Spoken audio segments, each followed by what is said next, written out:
Good morning students.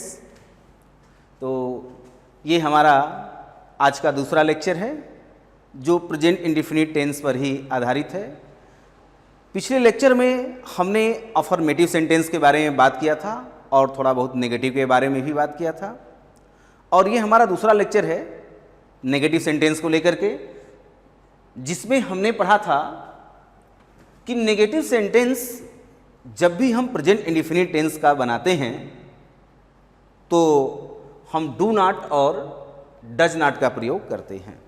Students, एक बात ध्यान दीजिएगा कि हम लोग जो लिख रहे हैं बोर्ड पर, वो तो लिख रहे हैं, वो तो हम लोग उसका नोट्स आपको देंगे हैंड राइटिंग के रूप में, लेकिन अपने से जो बनाया हुआ नोट्स होता है वो आपके दिमाग में हमेशा छपा रहता है। एक बार यदि आप अपने से नोट्स बना लेंगे तो हमेशा आपको याद रहेगा। अतः कोशिश ये किया करिए कि काफ़ी हद तक अपने से नोट्स बनाने का प्रयास कीजिए। हम लोग अपने इस वीडियो में जितनी चीज़ों को पढ़ा रहे हैं उसका नोट्स निश्चित रूप से देंगे, उसके साथ उसकी प्रैक्टिस सीट भी देंगे आपको, और साथ ही साथ हम हर टॉपिक पर उसका जो प्रश्न होगा उसका सॉल्यूशन भी देंगे। लेकिन यदि आप अपने से नोट्स बनाते हैं, अपने से नोट्स बना के तैयारी करते हैं, तो वह और भी लाभदायक होगा आपके लिए। तो चलिए चलते हैं हम लोग और देखते हैं आज का ये अपना दूसरा लेक्चर। तो पिछले वीडियो में हमने आपको ये बताया था कि नेगेटिव बनाने के लिए हम डू नॉट और डज नॉट का प्रयोग करते हैं, और हमने ये भी बताया था आपको कि यदि सब्जेक्ट सिंगुलर है तो डज नॉट लगाते हैं, और यदि सब्जेक्ट प्लूरल है तो डू नॉट लगाते हैं। तो हमने ये दोनों बातें स्टडी कर लिया, और हमने ये भी आपको बताया था कि जैसे वह अपनी किताब नहीं पढ़ता है, और हमने कहा था कि he does not read his book, क्योंकि ही सिंगुलर सब्जेक्ट है, और मैंने सब्जेक्ट के बारे में डिस्कस कर दिया है अफर्मेटिव सेंटेंस में। सिंगुलर सब्जेक्ट और प्लूरल सब्जेक्ट दो होते हैं। इस प्रकार से यहाँ पर ही सिंगुलर सब्जेक्ट है, जिसकी वजह से यहाँ किसका प्रयोग किया गया है? डज नॉट का प्रयोग किया गया है। और यहाँ हम देखें तो यू प्लूरल सब्जेक्ट है, जिसके लिए किसका प्रयोग किया गया है? डू नॉट का प्रयोग किया गया है, यानी डज नॉट और डू नॉट।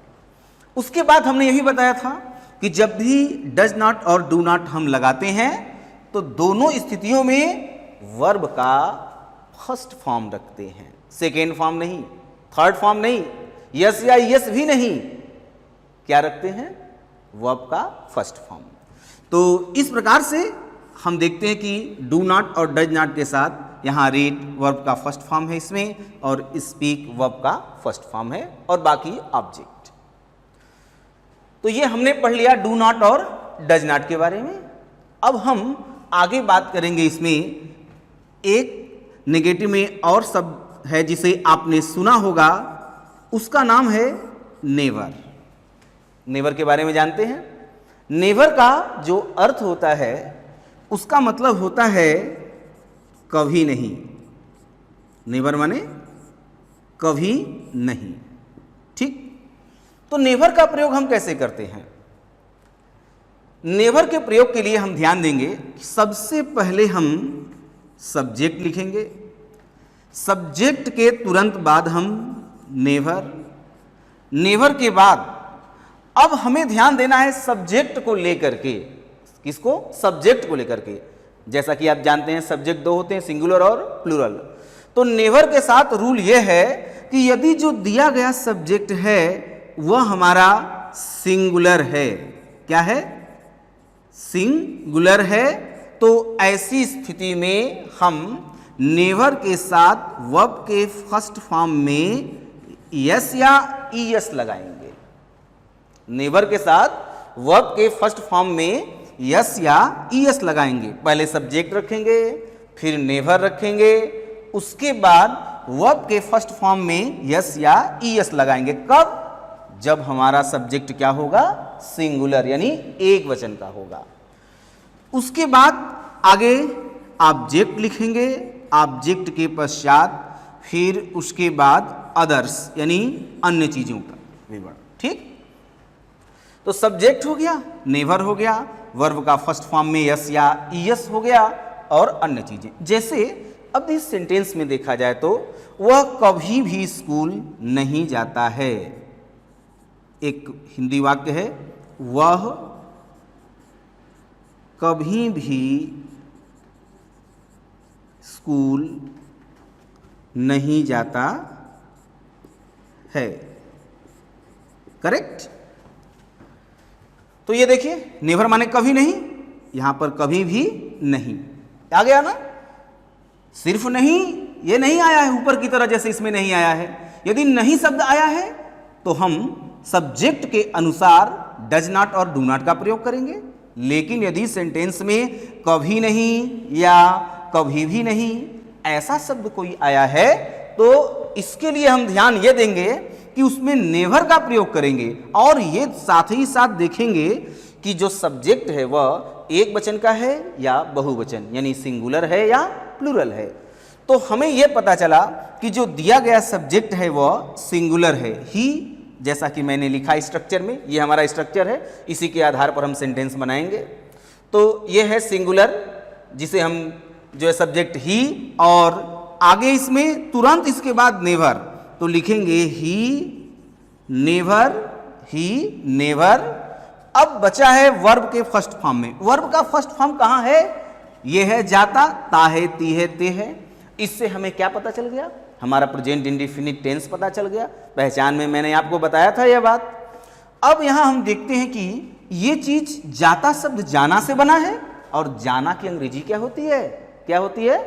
गो। गो माने जाना। तो लिखेंगे ही नेवर गो। क्या यह सही है? बिल्कुल नहीं सही है। क्या प्रॉब्लम हुआ इसमें कि सब्जेक्ट तो एक वचन का है, नेवर भी लगा हुआ है, लेकिन मैंने ये लिखा है कि एक वचन सब्जेक्ट के साथ जब नेवर लगता है तो वर्ब के फर्स्ट फॉर्म में क्या लगता है? यस या ईएस।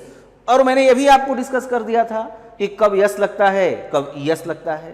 तो आप इसके पहले वाले वीडियो में जब अफर्मेटिव सेंटेंस को देखेंगे तो आपको पता चल जाएगा। मैंने ये बताया है कब यस लगता है कब ईएस लगता है।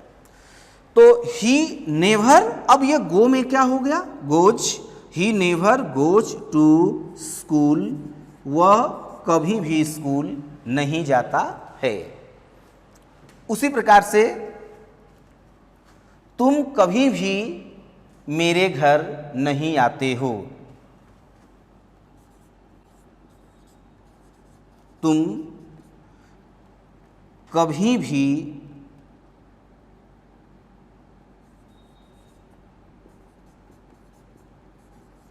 मेरे घर नहीं आते हो। करेक्ट। अब स्टूडेंट्स हम ये देखें कि यहां जो सब्जेक्ट है तुम है, तो ये सिंगुलर है या प्लूरल? और तुम को हम प्लूरल की कैटेगरी में रखते हैं जैसा कि मैंने अफर्मेटिव सेंटेंस में बताया था। अब इसमें हम इस बात को ध्यान देंगे कि तुम सेकेंड पर्सन का भी है, और मैंने यह भी बताया था कि सेकेंड पर्सन के साथ कभी भी यस या यस नहीं लगता। तो यहां पर ये देखेंगे कि तुम प्लूरल नंबर में है, तब यहां जो इसका सब्जेक्ट होगा यू।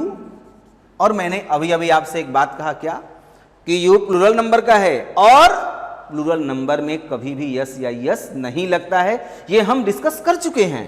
तो यू, उसके बाद फिर इसमें भी क्या लिखेंगे? नेवर, क्योंकि इसकी अंग्रेजी क्या होती है? कभी भी नहीं। तो ये सेंटेंस हो गया यू नेवर और आते हो। लास्ट में आप देख रहे हैं ना क्या दिया है? ते हो, ता है, ती है, ते हो। आया कि नहीं? इस तरीके से हो गया यू नेवर और आते हो शब्द जो है आना से बना है। आना की अंग्रेजी क्या होती है? कम। कम माने आना। तब यहां लिखेंगे यू नेवर कम। कहां पर? मेरे घर, यानी मेरे घर पे, at my home. You never come at my home. तुम कभी भी मेरे घर नहीं आते हो।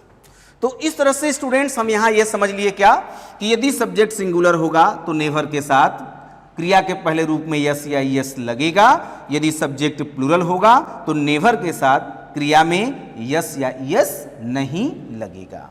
तो हमने ये बात जान लिया इसमें। अब ये हमारा रहा नेगेटिव सेंटेंस।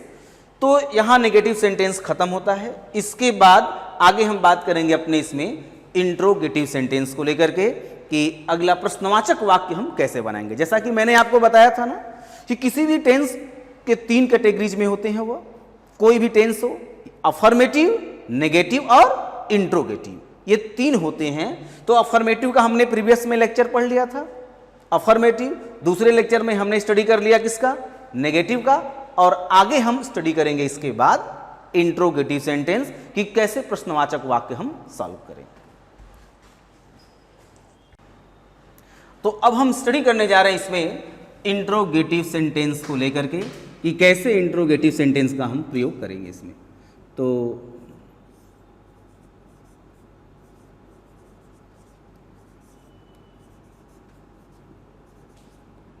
ये है हमारा इंट्रोगेटिव सेंटेंस, यानी हिंदी में इसे कहते हैं प्रश्नवाचक वाक्य।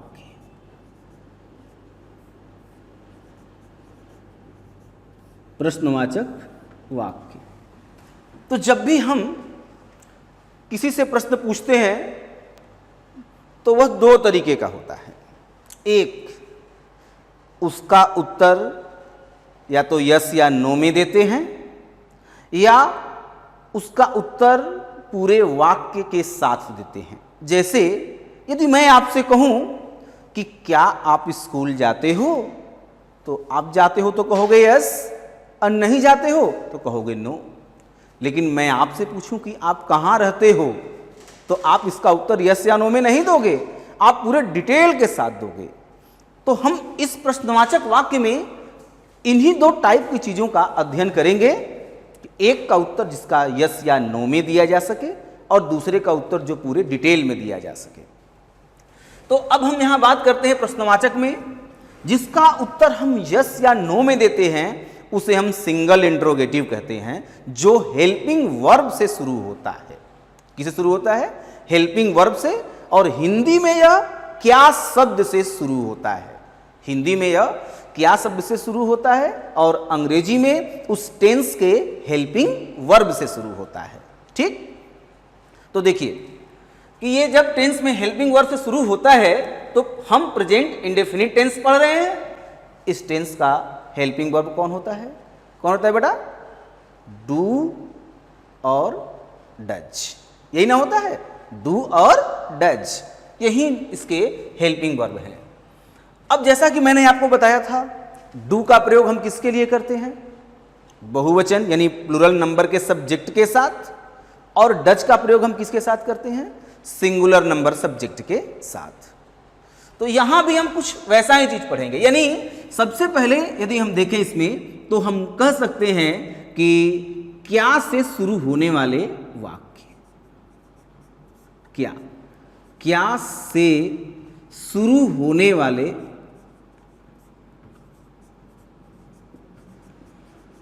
वाक्य। ठीक, क्या से शुरू होने वाले वाक्य, यानी इनकी शुरुआत किससे होगी? क्या से होगी। और जो उसका उत्तर दिया जाएगा वो किस में दिया जाएगा? यस या नो, हाँ या ना। तो इसका स्ट्रक्चर क्या बनेगा?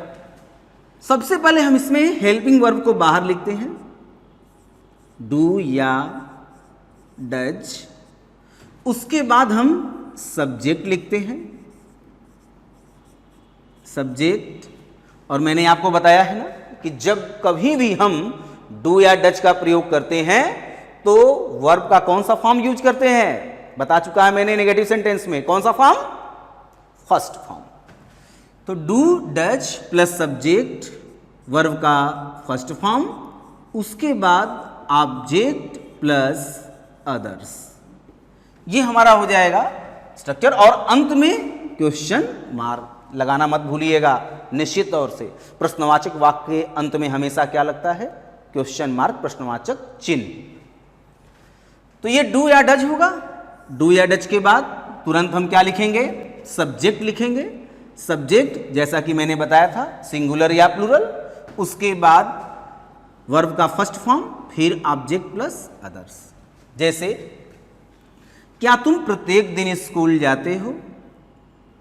अब हिंदी में यहां लिखा है क्या तुम प्रत्येक दिन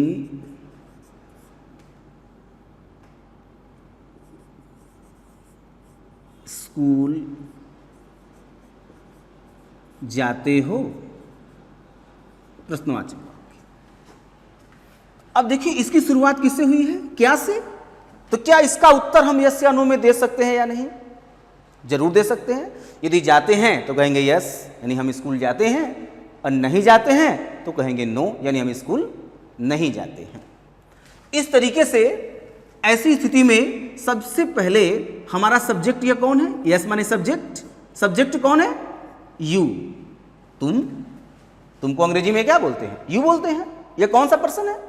सेकेंड पर्सन। और इसके साथ हम किसका प्रयोग करते हैं? डू का या डच का? बताया था मैंने निगेटिव सेंटेंस में, इसके साथ हम डू का प्रयोग करते हैं। तो सेंटेंस हो जाएगा डू, और तुम की अंग्रेजी क्या होगी? यू। Do you. उसके बाद तो वर्ब रखते हैं, सब्जेक्ट के बाद क्या रखते हैं? वर्ब। वर्ब का यहां पर जो है जाते हो शब्द किससे बना है? ताहे तिये ते हैं तो है, जिससे मैं क्या बता रहा है? प्रेजेंट इंडेफिनिट टेंस बता रहा है। और ये शब्द जाना से बना है। जाना की अंग्रेजी क्या होती है? गो। गो माने जाना। तो ये सेंटेंस क्या हो जाएगा? Do you go to school? Do you go to school? प्रत्येक दिन, every day. Do you go to school every day, और प्रश्नवाचक चिन्ह। इस तरीके से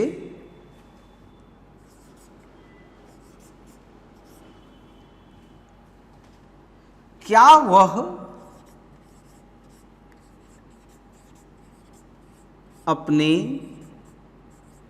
माता पिता की क्या वह अपने माता पिता की आज्ञा मानता है? क्या वह अपने माता पिता की आज्ञा मानता है? अब सेंटेंस में यह देखा जाए तो इसका सब्जेक्ट कौन है? वह। वह की अंग्रेजी क्या होती है? ही या सी। अब यहां मानता है से पुरुष का बोध हो रहा है, तो हम किसका प्रयोग करेंगे? ही का प्रयोग करेंगे। तब यह सेंटेंस हो जाएगा वह एक वचन है या बहुवचन? एक वचन है ना, और एक वचन के साथ किसका प्रयोग करते हैं? क्या के लिए? डज। अब यह हो जाएगा डज ही, डज ही। उसके बाद अब बचा है आज्ञा मानना। वर्ब कौन है? आज्ञा मानना। इसे अंग्रेजी में ओबे कहते हैं। तो does he obey, O B E Y, does he obey. और आपको यह भी बताया था मैंने अपना अपनी अपने के लिए, ही के साथ अपना के लिए क्या आता है? हिज। ही के साथ अपना के लिए हिज। आई के साथ अपना के लिए माई। सी के साथ अपना के लिए हर। यू के साथ अपना के लिए योर। वी के साथ अपना के लिए अवर। दे के साथ अपना के लिए देयर, और इट के साथ अपना के लिए इट्स। तो ये अपना अपनी अपने को भरने का प्रोनाउन का पूरा नियम है। यह डज ही ओबे, डज ही ओबे हिज, तो ही के साथ ही जाएगा। डज ही ओबे हिज, और माता पिता की अंग्रेजी पेरेंट्स। डज ही ओबे हिज पेरेंट्स। क्या वह अपने माता पिता की आज्ञा मानता है? तो स्टूडेंट्स इस प्रकार से हमने इसमें क्या देखा? इसमें हमने ये देखा कि एक वचन के साथ हम डज को बाहर लिखेंगे और बहुवचन के साथ हम डू को बाहर लिखेंगे। और ऐसे सिचुएशन में जो हिंदी में वाक्य की शुरुआत होगी वह हमेशा किससे होगा? क्या से होगा। तो आई थिंक ये बात आपको समझ में आ गया होगा कि प्रश्नवाचक वाक्य में हमने अपनी जो पहली कैटेगरी पढ़ी थी वह है क्या से शुरू होने वाले वाक्य, जिसका उत्तर हम यस या नो में देते हैं। ठीक, एक वचन के साथ हम डच का प्रयोग करते हैं और बहुवचन के साथ हम डू का प्रयोग करते हैं। ठीक, अब यहां से बात करेंगे प्रश्नवाचक शब्द से शुरू होने वाले वाक्य, ऐसे वाक्य जिनमें प्रश्नवाचक शब्द क्या होते हैं, वाक्य बीच में आते हैं, उनसे कैसे ऐसे वाक्यों को हम बनाएंगे। प्रश्नवाचक शब्द वाले वाक्य,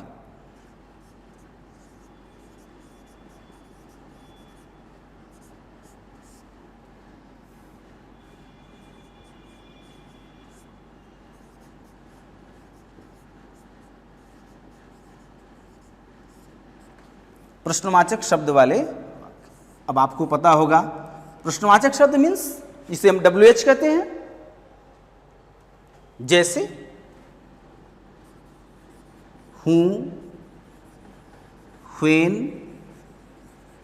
वेयर, व्हाई, व्हाट, ये सब प्रश्नवाचक शब्द हैं। तो इनसे कैसे हम प्रयोग करके बनाते हैं इनका। हिंदी में ये प्रश्नवाचक शब्द वाक्य के बीच में आते हैं, ऐसे वाक्यों के हिंदी में प्रश्नवाचक शब्द वाक्य के बीच में आते हैं, लेकिन अंग्रेजी में ये प्रश्नवाचक शब्द वाक्य के शुरू में आते हैं। तो कैसे हम इसका अध्ययन करते हैं। सबसे पहले हम लिखते हैं QW यानी क्वेश्चन वर्ड। क्वेश्चन वर्ड माने प्रश्नवाचक शब्द, QW यानी क्वेश्चन वर्ड। उसके बाद फिर आगे लिखते हैं हम लोग हेल्पिंग वर्ब, जिसे हम क्या बोलते हैं, हेल्पिंग वर्ब। शॉर्टकट में इसे हम कहते हैं HV यानी हेल्पिंग वर्ब। और इस टेंस का हेल्पिंग वर्ब कौन है, इस टेंस का हेल्पिंग वर्ब है आपका डू और डज। प्रश्नवाचक शब्द हो गया, हेल्पिंग वर्ब हो गया, और हेल्पिंग वर्ब के तुरंत बाद हम सब्जेक्ट लिखते हैं। अब ये सब्जेक्ट किसके अकॉर्डिंग लगेगा, ऊपर हमने स्टडी किया था कि ये सब्जेक्ट किसके अकॉर्डिंग, सब्जेक्ट के अकॉर्डिंग डू डज का प्रयोग हम करते हैं। तो डू डज ये किसके अकॉर्डिंग लगेगा, ये डू डज किसके अकॉर्डिंग लगेगा, अपने सब्जेक्ट के अकॉर्डिंग। सब्जेक्ट सिंगुलर हुआ तो डज, और यदि सब्जेक्ट प्लुरल हुआ तो किसका प्रयोग करेंगे, डू का प्रयोग करेंगे। तो क्वेश्चन वर्ड, उसके बाद हेल्पिंग वर्ब डू या डज, उसके बाद फिर सब्जेक्ट, सब्जेक्ट के तुरंत बाद हम वर्ब का फर्स्ट फॉर्म लिखते हैं, उसके बाद ऑब्जेक्ट, ऑब्जेक्ट के बाद अदर्स, अन्य चीजों का प्रयोग करते हैं, और अंत में जो है हम लोग क्वेश्चन मार्क लगाएंगे। अब इस सेंटेंस में देखा जाए, जैसे तुम स्कूल कब जाते हो, तुम स्कूल कब जाते हो। तो स्टूडेंट्स, क्या इस वाक्य का उत्तर हम ऊपर वाले वाक्य की तरह यस या नो में दे सकते हैं? नहीं दे सकते हैं, क्योंकि हमें समय बताना होगा कि हम स्कूल कब जाते हैं, डिटेल्स में उसका उत्तर देना होगा। अतः ऐसी स्थिति में हम सबसे पहले देखेंगे कि किस शब्द से हमें प्रश्न का बोध हो रहा है। तो कौन शब्द बोध करा रहा है, कब, कब जाते हो ये बताना है उसको। अब सेंटेंस में कब को हम, इसकी अंग्रेजी क्या होती है कब की, व्हेन, व्हेन माने कब, और ये हमारा प्रश्नवाचक शब्द है, क्वेश्चन वर्ड है। तो ऐसी स्थिति में सबसे पहले हम किसकी अंग्रेजी लिखेंगे, कब। तो ये हो जाएगा, सबसे पहले हम क्वेश्चन वर्ड लिखेंगे इसकी, व्हेन हो गया। व्हेन के तुरंत बाद हमने क्या कहा था, इसका सब्जेक्ट ढूंढेंगे। सब्जेक्ट कौन है, तुम, और तुम के साथ टू लगता है या डज। तो पता चला कि तुम के साथ हम किसका प्रयोग करते हैं, डू का प्रयोग करते हैं। तो व्हेन डू और उसके बाद क्या लिखते हैं, सब्जेक्ट कौन है, तुम। व्हेन डू यू, अब बचा है वर्ब का कौन सा फॉर्म, फर्स्ट फॉर्म।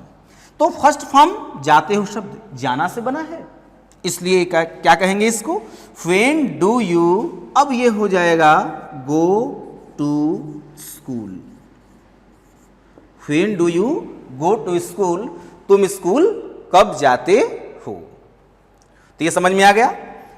यहीं पर यदि सब्जेक्ट सिंगुलर होता तो यहां डू के स्थान पर क्या हो जाता, क्या हो जाता, डज, क्योंकि प्लूरल के साथ डू और सिंगुलर के साथ डज का प्रयोग करेंगे। तो एक एग्जांपल हम सिंगुलर का भी देखते हैं इसमें।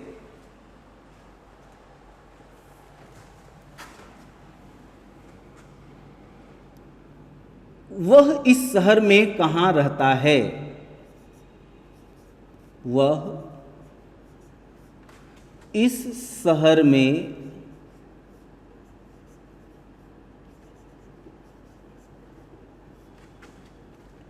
कहां रहता है, वह इस शहर में कहां रहता है, प्रश्नवाचक चिन्ह रहेगा यहां पर। अब इसको देखें कि इसमें प्रश्नवाचक शब्द कौन है जिससे प्रश्न का बोध हो रहा है, कौन शब्द बोध करा रहा है इसमें, कहां। ये शब्द है ना, कहां को अंग्रेजी में क्या बोलते हैं, वेयर, वेयर माने कहां। अब इसमें हम क्या करेंगे कि सबसे पहले हम कहां की अंग्रेजी लिखेंगे, तो हमने लिख दिया इसमें वेयर। अब बचा है कि क्वेश्चन वर्ड के तुरंत बाद हम हेल्पिंग वर्ब का प्रयोग करते हैं, हेल्पिंग वर्ब का प्रयोग करते हैं। तो इसमें हेल्पिंग वर्ब हम किसके अनुसार लगाएंगे, वह के अनुसार, वह जो हमारा सब्जेक्ट है उसके अनुसार। अब सब्जेक्ट हमारा एक वचन है, बता दिया गया आपको यह बात। तो इसके अनुसार एक वचन के होने की वजह से हेल्पिंग वर्ब कौन लगेगा, डज। वेयर डज ही, और उसके बाद रहता है, ताहे से हमें प्रेजेंट इंडेफिनिट का बोध हो गया। ऐसी स्थिति में अब हम क्या करेंगे इसमें, वेयर डज ही, और रहता है शब्द रहना से बना है, और रहना की अंग्रेजी क्या होती है, लीव, लीव माने रहना। वेयर डज ही लीव, इस शहर में, in this city, where does he live in this city, वह इस शहर में कहाँ रहता है। तो हमने ये भी देख लिया इसमें कि सिंगुलर के साथ हम लोग डज नॉट, और प्लूरल के साथ हम लोग, सॉरी, सिंगुलर के साथ हम लोग डज और प्लूरल के साथ हम लोग डू का प्रयोग करते हैं, ठीक। और क्वेश्चन वर्ड को शुरू में रखते हैं। अब इसके आगे हम लोग बात करेंगे प्रश्नवाचक शब्द थोड़ा हूं को लेकर के कि इसका कैसे हम बनाते हैं। हूं का थोड़ा सा अलग है, क्योंकि हूं प्रश्नवाचक शब्द भी है और एक सब्जेक्ट की तरह भी प्रयोग किया जाता है। हूं एक प्रश्नवाचक शब्द भी है और एक सब्जेक्ट की तरह भी प्रयोग किया जाता है। तो हूं का थोड़ा अलग है इसमें।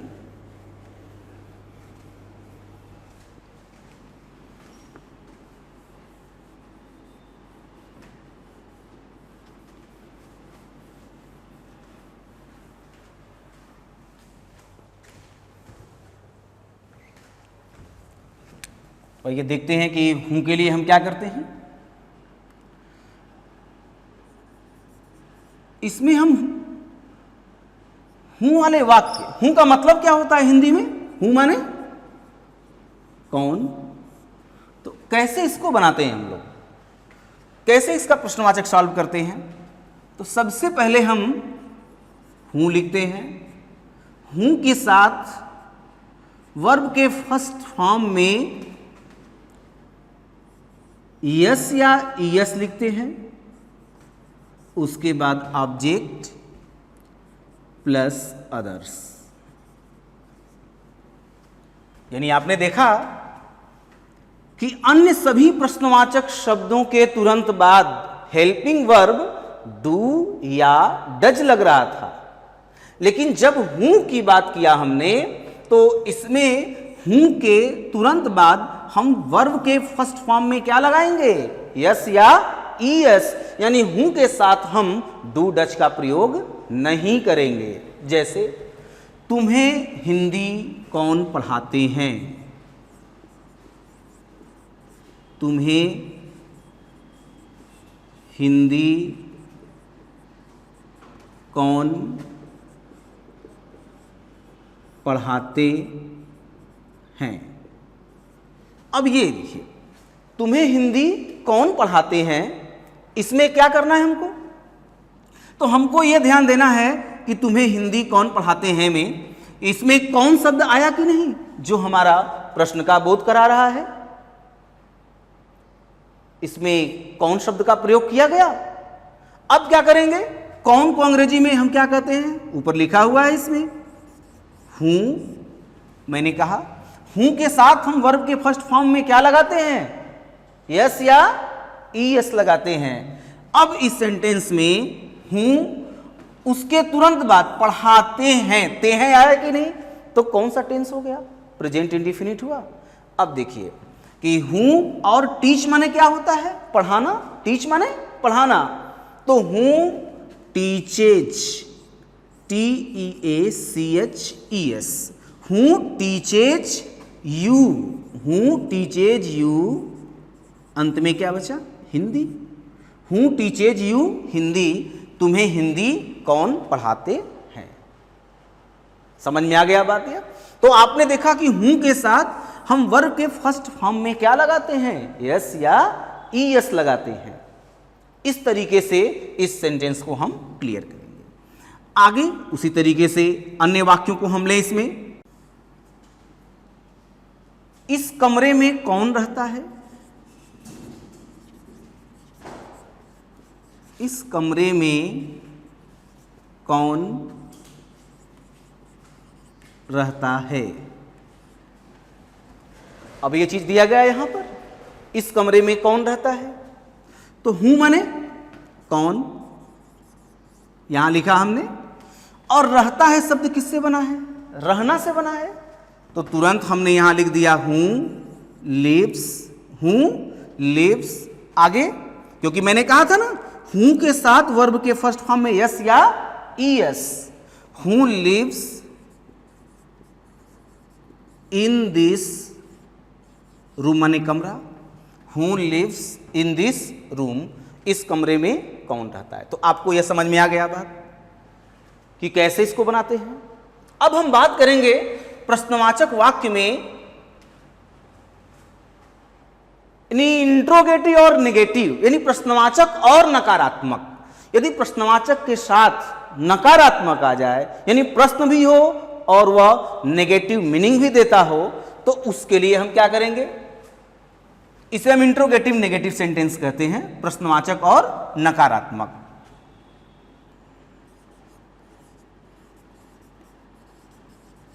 प्रश्नवाचक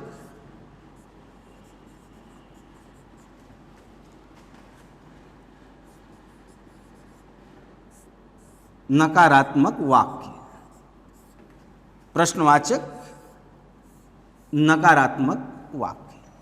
ठीक, तो इसका स्ट्रक्चर क्या बनता है, सबसे पहले हम क्वेश्चन वर्ड लिखेंगे, उसके बाद हेल्पिंग वर्ब। इस टेंस का हेल्पिंग वर्ब कौन होता है, डू या डज। उसके बाद सब्जेक्ट लिखेंगे, उसके बाद आगे हम नॉट का प्रयोग करेंगे और वर्ब का first form object plus others. ये हो गया इसका। सबसे पहले क्वेश्चन वर्ड, क्वेश्चन वर्ड के तुरंत बाद हेल्पिंग वर्ब डू या डज, उसके बाद सब्जेक्ट, फिर नॉट, वर्ब का फर्स्ट फॉर्म ऑब्जेक्ट और अदर्स।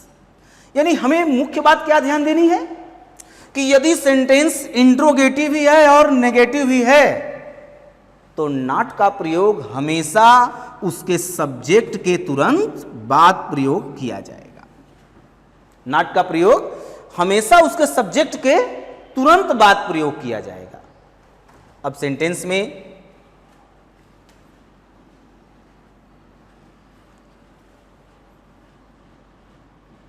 वह स्कूल क्या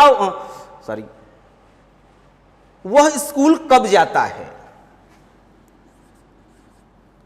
हमने क्या कहा अभी, इंट्रोगेटिव और नेगेटिव सेंटेंस में क्या वह स्कूल नहीं जाता है, पहले हम लोग बनाएंगे क्या वह स्कूल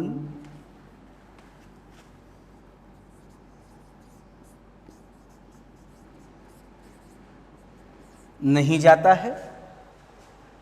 क्या वह स्कूल नहीं जाता है, तो हमने सिंगल इंटरोगेटिव पहले इसमें लिया है जो बिना क्वेश्चन वर्ड का है, इसका प्रयोग नहीं किया गया क्वेश्चन वर्ड का इस सेंटेंस में कहीं। सिंगल इंटरोगेटिव जिसका हमने जिक्र किया था पहली बार, जो क्या से शुरू होता है। तो क्या वह स्कूल नहीं जाता है। अब ऐसे सेंटेंस में यहां पर क्या प्रयोग करेंगे, सबसे पहले सब्जेक्ट हमारा सिंगुलर है या प्लूरल, तो पता चला कि सब्जेक्ट हमारा क्या है, सिंगुलर। अब इसके लिए सबसे पहले हम किसका प्रयोग करेंगे, डज, उसके बाद लिखे ही। तो हेल्पिंग वर्ब हमने लिख दिया डज, उसके बाद लिख दिया सब्जेक्ट ही। और मैंने क्या कहा भी कि जब कभी भी इंट्रोगेटिव नेगेटिव है तो उसमें नॉट का प्रयोग हमेशा हम कहां रखेंगे, सब्जेक्ट के तुरंत बाद रखेंगे। तो ये सेंटेंस हो जाएगा डज ही, अब ये क्या हो गया, not go to school. Does he not go to school, क्या वह स्कूल नहीं जाता है। देखा आपने, सब्जेक्ट के तुरंत बाद नॉट का प्रयोग है। अब एक प्रश्न और कि वह स्कूल क्यों नहीं जाता है। आगे हम लोग यहां लिखते हैं कि वह स्कूल क्यों नहीं जाता है। यहां लिखा, एक तो हमने हेल्पिंग वर्ब से शुरू होने वाले प्रश्नवाचक का अध्ययन किया अभी, और हम क्वेश्चन वर्ड वाले का अध्ययन भी कर लेते हैं। वह स्कूल क्यों नहीं जाता है, तो इस सेंटेंस में क्यों शब्द आया है यहां पर, क्यों, क्योंकि अंग्रेजी क्या होती है, व्हाई। अब यहां लिखा हमने व्हाई। अब देखिए यहां से करेक्ट वह है कि नहीं, फिर हेल्पिंग वर्ब कौन लगा, डज, और क्वेश्चन वर्ड हमने लिख दिया। क्वेश्चन वर्ड के बाद हमने फिर क्या लिख दिया, हेल्पिंग वर्ब लिख दिया। और हेल्पिंग वर्ब के तुरंत बाद किसका प्रयोग करेंगे, यहां स्ट्रक्चर में देखिए सब्जेक्ट लिखा है ना यह, तो सब्जेक्ट हमारा कौन है, वह की अंग्रेजी क्या होगी, ही। व्हाई डज ही, और हमने क्या कहा था, ये नेगेटिव है कि नहीं, नॉट है ना, इससे प्रयोग किया गया, नेगेटिव है। और यदि वह नेगेटिव है तो वह सब्जेक्ट के तुरंत बाद लगेगा प्रश्नवाचक वाक्यों में, सब्जेक्ट के तुरंत बाद। व्हाई डज ही, अब ये हो गया not, why does he not go to school. Why does he not go to school, वह स्कूल क्यों नहीं जाता है। तो इस प्रकार से आपने क्या देखा, इसमें आपने ये देखा कि किस तरीके से हम इस सेंटेंस को सॉल्व करते हैं कि यदि वाक्य प्रश्नवाचक भी है और वह नेगेटिव भी है तो उसको हल करने के लिए हम लोग हर हाल में नॉट का प्रयोग कहाँ करेंगे, सब्जेक्ट के तुरंत बात करेंगे। तो आपको ये बात समझ में आ गई होगी कि कैसे हम इन चीज़ों का प्रयोग करते हैं, ठीक। और हम आगे बात करेंगे आपसे इसमें कि कुछ प्रश्नों को लेकर के कि कैसे इसमें हम इसको सॉल्व करेंगे, प्रश्न को लेकर के। अब आपसे कुछ प्रश्नों को हम पूछते हैं कि आप बताइए वो कैसे सॉल्व होगा। तो क्या आप इसे ट्रांसलेट कर सकते हैं, बताइए कैसे करेंगे।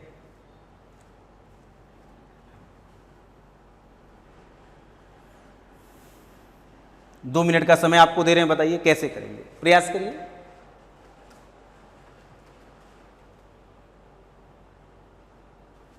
सॉरी, यहाँ एक चीज, क्या वह रात में आता है।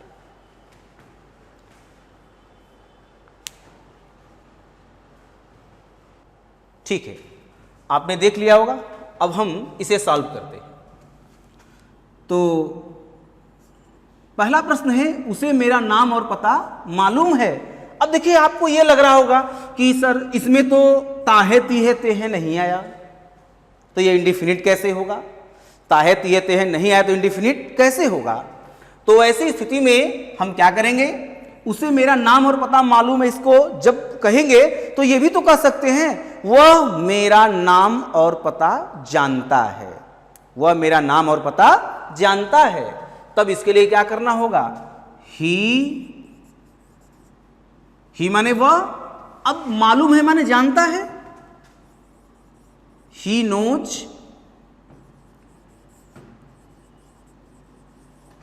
माई नेम, मेरा नाम, एंड माने और, एड्रेस, एड्रेस माने पता।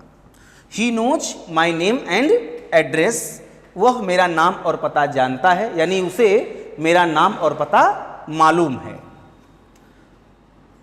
उसके बाद वह दूध नहीं पीता है, तो वह की अंग्रेजी क्या होगी, ही, और नेगेटिव सेंटेंस है ना, नेगेटिव सेंटेंस में हम किसका प्रयोग करते हैं, डू नॉट या डज नॉट, एक वचन के साथ डज नॉट और बहुवचन के साथ डू नॉट। अब हो जाएगा ही, उसके तुरंत बाद किसका प्रयोग करेंगे, डज नॉट। पीना की अंग्रेजी क्या होती है, drink, he does not drink. देखिए एक बात और आपको बता दें, यदि आपने केवल ड्रिंक का प्रयोग किया, केवल ही डज नॉट ड्रिंक, तो इसका सीधे मतलब होगा वह शराब नहीं पीता है। ड्रिंक माने पीना, स्पेशली इसका मतलब शराब से लेते हैं हम लोग। और यदि कोई अन्य चीज लगाते हैं तो ऐसी स्थिति में हम क्या करेंगे, ड्रिंक के तुरंत बाद उस शब्द को लिखना होगा, जैसे दूध, he does not drink milk, वह दूध नहीं पीता है। क्या वह रात में आता है, तो क्या से शुरू है कि नहीं। यदि हिंदी में वाक्य क्या से शुरू हो तो अंग्रेजी में उसे डू या डच से शुरू करते हैं। यदि कर्ता एक वचन है तो डच से शुरू करेंगे, और कर्ता बहुवचन है तो डू से शुरू करेंगे। तो यह वह हमारा सब्जेक्ट है, एक वचन का है, तो किससे शुरू करेंगे, डज से। डज ही कम रात में, at night, does he come at night, क्या वह रात में आता है। तो इस तरह से हमने देखा। इसी प्रकार से आपको कुछ प्रैक्टिस शीट दिए जाएंगे सॉल्व करने के लिए, और कुछ हम खुद सॉल्व करके आपको देंगे। लेकिन आप यदि अपना नोट्स अपने से बनाते हैं तो वह आपके लिए काफी बेहतर रहेगा और वह आपके दिमाग में भी रहेगा। इस तरह से आज का टॉपिक हमारा present indefinite tense, affirmative, negative और इंट्रोगेटिव, इन तीनों के बारे में हमने स्टडी कर लिया। आज का यह टॉपिक हमारा समाप्त होता है, और आप हमारे चैनल को सब्सक्राइब करें, लाइक करें और शेयर करें, और साथ ही साथ बेल आइकन को दबा दें, ताकि आपको हमारा सबसे पहले आने वाले वीडियो का नोटिफिकेशन तुरंत मिल सके और आप आसानी से उसे पढ़ सकें। Thank you very much.